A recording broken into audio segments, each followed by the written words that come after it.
Fala quarenteiros, quarenteiras, tudo bem com vocês? Eu sou o professor Jefferson Comin, bem-vindos a mais uma aula de pura alegria, diversão e entretenimento, tá? Hoje nós vamos falar sobre gliconeogênese, tá? Essa é a parte 2 da aula, já postei aí para vocês a parte 1 da aula, tá? Antes de continuar, não esquece de se inscrever no canal, já deixa o seu joinha aí. Se você tiver assistido a aula e não tiver curtido ela, você vai lá e tira o seu joinha, beleza? Então vamos nessa.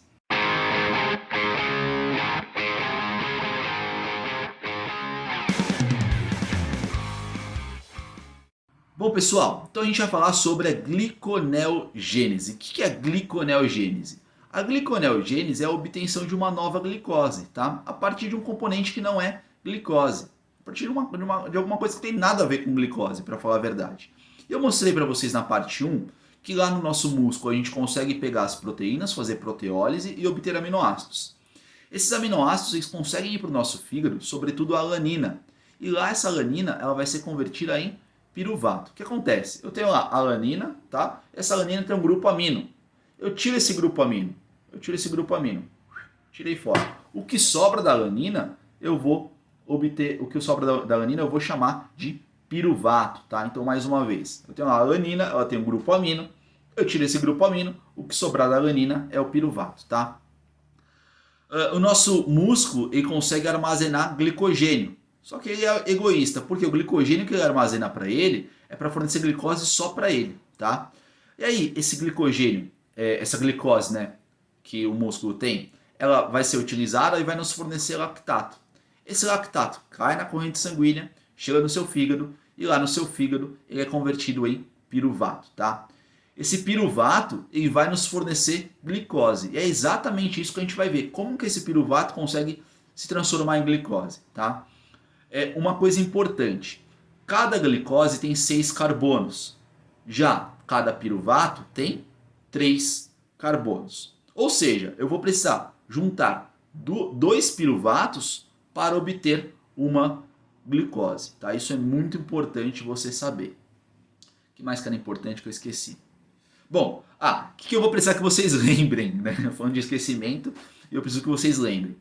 Vocês lembrem da glicólise anaeróbia que nós vimos, tá? Que eu pegava, o que eu fazia? Pegava uma glicose, quebrava ela no meio e obtinha 2 piruvatos. O que eu vou fazer agora? Eu vou pegar esses 2 piruvatos, vou juntar e vou obter uma glicose.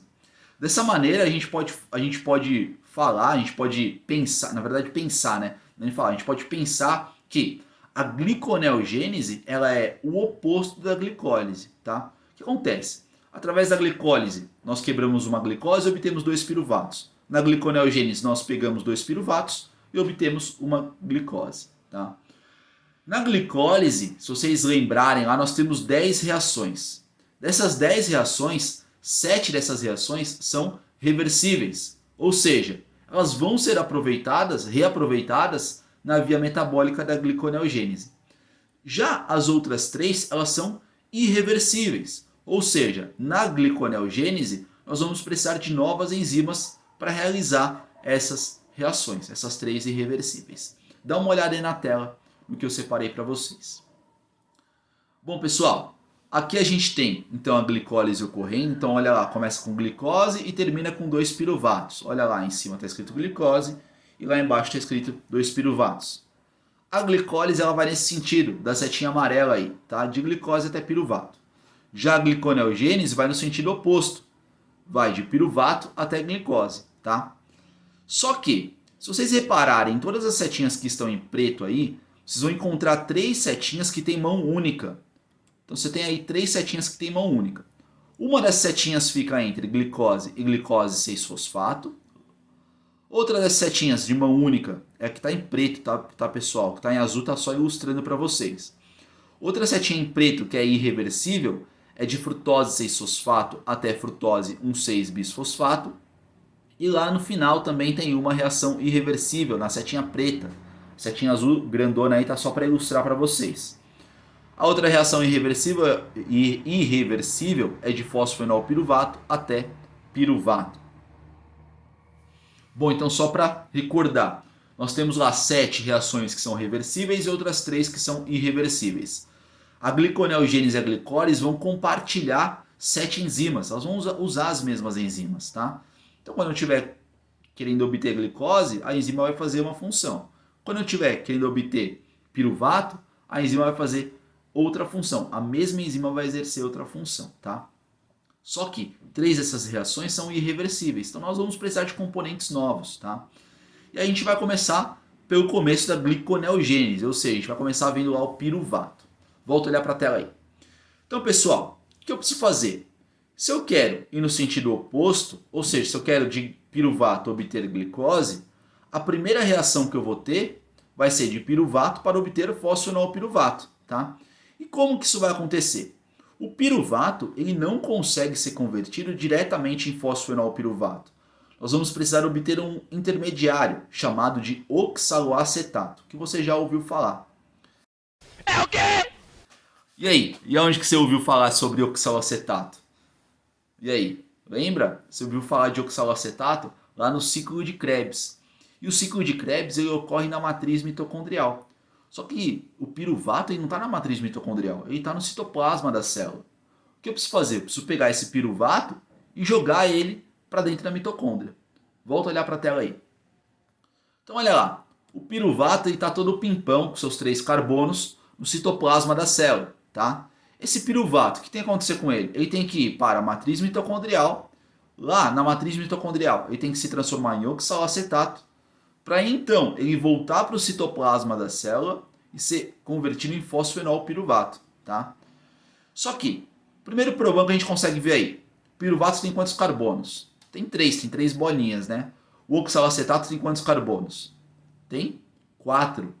Ou seja, a gente vai ter que colocar um carbono aí nesse piruvato, para que ele possa se transformar em oxaloacetato. E aí volta a olhar agora o fosfenolpiruvato. O fosfenolpiruvato tem quantos carbonos?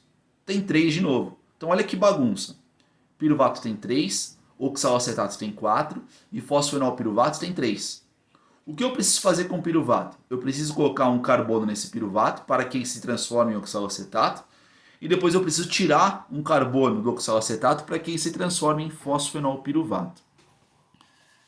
E aí, tá fácil ou não? Tá suave, né?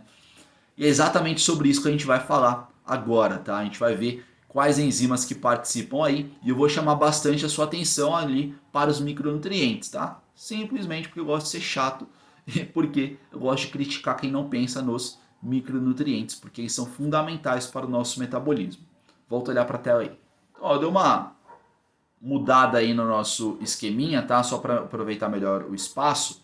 Então olha lá, nós temos o piruvato, ele está no citoplasma. Esse piruvato precisa ir para a matriz mitocondrial, tá? O que acontece? Eu preciso translocar esse piruvato. Presta atenção na palavra. Eu preciso translocar esse piruvato para a matriz mitocondrial. Quem vai fazer isso é uma enzima chamada piruvato translocase. Eu preciso translocar. Quem faz? Piruvato translocase. Ela transloca o piruvato do citoplasma para a matriz mitocondrial. E aí esse piruvato fica lá, bonitinho com seus 3 carbonos, todo pimpão, feliz da vida, tá? Só que esse piruvato, eu preciso converter ele em oxaloacetato, que é um componente que você encontra no ciclo de Krebs, tá? Só que eu não vou entrar com esse piruvato no ciclo de Krebs, porque senão eu teria que transformar em acetil-CoA, dar uma volta com ele, não faz o menor sentido. Eu vou transformar esse piruvato diretamente em oxaloacetato, tá? Só que o oxaloacetato tem um carbono a mais, tem 4 carbonos. Então precisa fazer algumas reações aí. O que acontece? Vai vir uma enzima chamada piruvato carboxilase. E olha só, eu coloquei aí embaixo para vocês que essa enzima precisa de uma vitamina. Vitamina B7, precisa de biotina, tá? O que acontece? Se você não estiver dando biotina para o seu paciente, para o seu aluno, para o seu atleta, enfim, você vai comprometer o metabolismo dele? Vai. Porque a piruvato carboxilase precisa da biotina para trabalhar, tá? E qual que é a grande relevância da biotina da vitamina B7 para piruvato carboxilase? Bom, pessoal, a gente tem que imaginar que você tem lá a piruvato carboxilase, que é a enzima que vai realizar isso, e junto com a piruvato carboxilase você tem a biotina, tudo bem? Juntinho lá, together, tá? E essa biotina, ela consegue atrair para ela CO2. Então, vamos lá, você tem a piruvato carboxilase, que é a enzima, que é essa minha mão esquerda, e a biotina está juntinho, together, da enzima, tá? A vitamina B7 está junto da enzima. O que acontece? A vitamina B7 ela consegue atrair CO2. A gente vai precisar desse C. Lembra que eu tenho 3 carbonos, eu preciso transformar em 4 carbonos? Esse C que vem do CO2, eu vou utilizar para isso. Volta a olhar para a tela aí. Então olha lá, você tem o piruvato, a piruvato carboxilase, ela tem a vitamina B7, e essa vitamina B7 atrai para ela CO2, tá? Só que esse CO2 não vai ficar com a vitamina B7, esse CO2 vai ser inserido na molécula do piruvato. E aí nós vamos obter o oxalacetato, tá? Só que, para fazer essa reação, eu gasto energia. Eu vou gastar um ATP para fazer isso, tá? E eu obtenho ADP, obviamente também um fosfato inorgânico. Então, o que a gente tem que saber? Que o piruvato se transforma em oxalacetato na matriz mitocondrial. Quem faz isso é a piruvato carboxilase. E por que ela consegue fazer isso? Porque ela tem a vitamina B7. A vitamina B7 atrai o CO2. Esse C vai ser fundamental para você inserir ele na molécula de piruvato, e então obter o oxalacetato. Afinal de contas, o piruvato tem só 3 carbonos e o oxalacetato tem 4 carbonos. E para realizar toda essa reação, você vai gastar um ATP. Esse ATP automaticamente passa a ser ADP, adenosina difosfato. Só que agora, pessoal, esse oxalacetato está lá de boa na matriz mitocondrial, a gente precisa levar esse oxalacetato para o citoplasma, tá?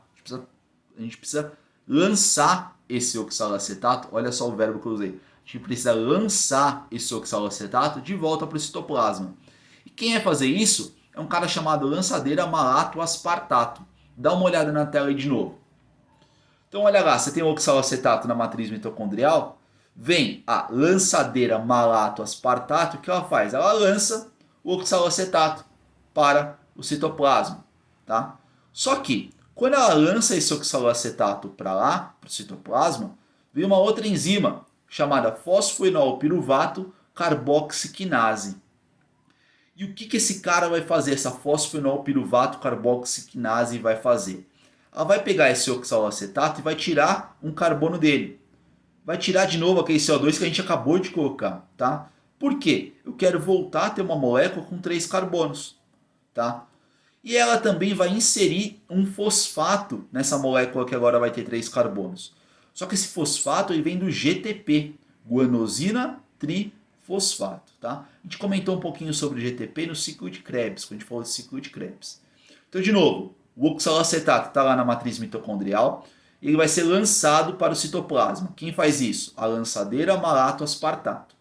Só que, quando é lançado para o citoplasma, ele não consegue ficar por muito tempo por lá. Porque vem uma enzima chamada fosfenolpiruvato e tira um carbono dele. Esse carbono ele vai ser liberado na forma de CO2. Tá? E agora nós vamos ter só 3 carbonos. Só que ao mesmo tempo que a fosfenolpiruvato carboxiquinase tira esse carbono do oxalacetato, ela também vai inserir um fosfato oriundo do GTP nessa molécula. Automaticamente o GTP passa a ser GDP. E o meu resultado final vai ser a fosfenolpiruvato, tá? Uma molécula que eu queria obter aí. Que eu queria obter para fazer a gliconeogênese, tá? Então, de novo, que eu tenho que saber que o piruvato não consegue ser convertido diretamente em fosfenolpiruvato. Esse piruvato ele tem que ser transformado em oxalacetato, e para que isso ocorra, ele precisa entrar na matriz mitocondrial, tá? Esse oxalacetato ele tem que ser convertido em fosfenolpiruvato. Só que o oxalacetato ele tem 4 carbonos. Eu vou ter que tirar um desses carbonos. Esse carbono sai na forma de CO2. E eu vou ter que pôr um fosfato. Agora quem vai doar esse fosfato é uma molécula chamada guanosina trifosfato. Tem 3 fosfatos. Eu tiro um fosfato da guanosina, ela passa a ser guanosina difosfato. Esse fosfato que eu tirei, eu vou colocar naqueles 3 carbonos que eu tenho agora. E eu vou obter a molécula chamada fosfenolpiruvato, tá bom? Bom, de maneira simplificada, as outras reações elas vão ser iguais às da glicólise. Vão utilizar as mesmas enzimas, não iguais, né, mas vão utilizar as mesmas enzimas. E faltam outras 2 reações para a gente ver, só que relaxa que elas são muito mais simples do que essa daí, tá? E essa daí ela não é difícil, é só você pegar, dar uma pausada no vídeo, observa o esquema que o tio montou aí para vocês, que você consegue pegar bem fácil, tá? De uma maneira bem fácil. Quais são as outras 2 reações que a gente tem que ver? Dá uma olhada aí na tela de novo. Essas duas outras reações, elas são entre frutose 1,6-bisfosfato e glicose 6-fosfato, tá? A do piruvato até fosfenolpiruvato a gente acabou de ver. A gente vai ver a da frutose 1,6-bisfosfato para frutose 6-fosfato e depois de glicose 6-fosfato para glicose. Olha aí, eu ampliei para vocês aí na tela, então, a via da glicólise. Então olha como a primeira setinha de glicose para glicose 6-fosfato é irreversível. A terceira setinha de frutose 6-fosfato para frutose 1,6-bisfosfato também é irreversível. A única que é reversível é glicose 6-fosfato para frutose 6-fosfato. A gente vai ver essa primeira reação aqui de frutose 1,6-bisfosfato para frutose 6-fosfato. O que acontece? Eu preciso tirar um fosfato da frutose 1,6-bisfosfato. Por quê? A frutose 1,6-bisfosfato, como vocês podem ver, o nome dela, mas também na ilustração, mostra que nós temos um fosfato no carbono 1 e um fosfato no carbono 6. Já a frutose 6-fosfato tem só um fosfato no carbono 6. Ou seja, eu preciso tirar um desses fosfatos. E eu vou tirar o fosfato que está no carbono 1, tá? Quem faz isso é uma enzima chamada frutose 1,6-bisfosfatase. Bisfosfatase. O que ela vai fazer? Com o auxílio de uma molécula de água, ela vai quebrar essa ligação que tem entre o fosfato e o carbono 1. Então ela vai quebrar e vai liberar esse fosfato que estava no carbono 1. Dessa forma, nós vamos passar a ter a molécula chamada frutose 6-fosfato. Bom, a frutose 6-fosfato consegue facilmente ser convertida em glicose 6-fosfato. Vai usar a mesma enzima da glicólise, tá? Só que, o que acontece? A frutose 6-fosfato ela precisa se transformar em glicose. Pessoal, o que acontece? Eu costumo brincar com os alunos falando que a glicose ela é interesseira. Sempre que a glicose entra na célula, você precisa dar alguma coisa para ela que ela permaneça na célula, tá? E aí a enzima que faz essa reação de dar alguma coisa para a glicose, normalmente é uma enzima chamada hexoquinase. Só que no fígado nós chamamos essa hexoquinase de glicoquinase, tá? No fígado nós chamamos de glicoquinase. E é importante falar que todas essas reações que nós estamos vendo na aula de hoje, elas estão ocorrendo no fígado. Então vocês vão ver que está ilustrado aí para vocês como glicoquinase. Volta a olhar para a tela aí. Então olha lá, frutose 6-fosfato, né? Ela tem que se transformar em glicose. Só que na verdade quem transforma a glicose em glicose 6-fosfato no fígado é a glicoquinase. Agora a gente vai fazer o contrário. Só que a glicoquinase não consegue ajudar a gente. A gente vai precisar de uma outra enzima para transformar a glicose 6-fosfato em glicose. O nome dessa enzima é glicose 6-fosfatase. Aí você já consegue perceber que toda vez que tiver uma molécula chamada fosfatase, você vai tirar fosfato. Porque glicose 6-fosfato tem um fosfato no carbono 6 e a glicose não tem fosfato nenhum. Essa enzima chamada glicose 6-fosfatase, ela vai fazer uma hidrólise, ela vai quebrar essa ligação do fosfato com o carbono 6. E nós vamos liberar esse fosfato na maneira de fosfato inorgânico. E aí então nós conseguimos obter a tal da glicose, tá? E aí pessoal, eu sempre falo para vocês, a glicose é interesseira. Se você não der nada... falhou. E aí, pessoal, eu costumo falar para vocês que a glicose ela é interesseira. Ou seja, se você não der nada para a glicose, ela vai embora. E essa glicose que a gente acabou de obter aí, ela não ganhou nada. Na verdade, a gente tirou dela. E ela é interesseira. O que ela vai fazer? Ela vai ficar na sua célula? Não, ela vai embora. Ela vai embora do seu hepatócito, vai embora do seu fígado, vai cair na sua corrente sanguínea. E aí então ela vai encontrar um tecido que consiga dar alguma coisa para ela, consiga dar um fosfato para ela, tá bom? Porque lembra, a glicose ela costuma ser interesseira. Então essa é a tal da gliconeogênese. A gente acabou de ver como que 2 piruvatos conseguem nos fornecer uma glicose, tá? Então isso que é a tal da gliconeogênese. Muito importante para o nosso encéfalo ou então para a manutenção das nossas hemácias. Tranquilo? Espero ter ajudado vocês. Comenta aí as suas dúvidas, é muito importante para que eu possa ajudar vocês a saber sobre as dúvidas de vocês. Eu vou deixar as minhas redes sociais e também meu site para que vocês possam me conhecer um pouquinho melhor. Beleza? Então eu vou ficando por aqui e até mais.